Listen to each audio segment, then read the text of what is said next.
There is something crazy that goes on all the time around the world, and that thing is called geopolitics. Many times, the ordinary citizens of each nation do not always understand what is going on. But when you look around the world and see different conflicts and different events that happen, and you pay attention, you begin to understand why these things do happen.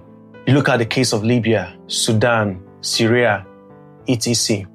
A lot of times, this conflict starts quietly, putting on a different costume because it wants to hide who or what it really is. And that is what is going on with Nigeria today. Most of the conflicts in Africa are purely ethnic, that has the coloration of religion. And that is because there is so much division in sub-Saharan Africa.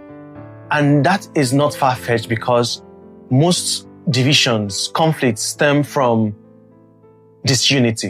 There are more languages spoken in sub-Saharan Africa than even in China, even though the population is more than twice our population in sub-Saharan Africa. And this is the same thing that you see going on right now in Nigeria. Without going deep into this and saying, no, Christians have been massacred or Christians are not being massacred. But I want to go to the core of what is going on. I don't want to say this is just about minerals, but this is really geopolitics. Bigger nations trying to direct the destiny of smaller nations. This conflict has so many heads. Just like when the farmers and herders conflict started, I kept telling my friends that this conflict is not about farmers and herders.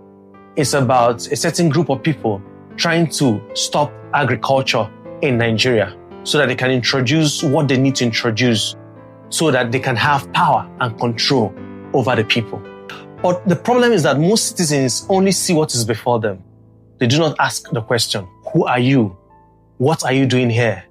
Many times, a lot of conflict that happens in nations require discernment, require paying attention to understand what and why this is going on. So before you say, yes, I'm angry, this conflict is this religious group trying to do this or that, always remember that this same thing happened in Sudan.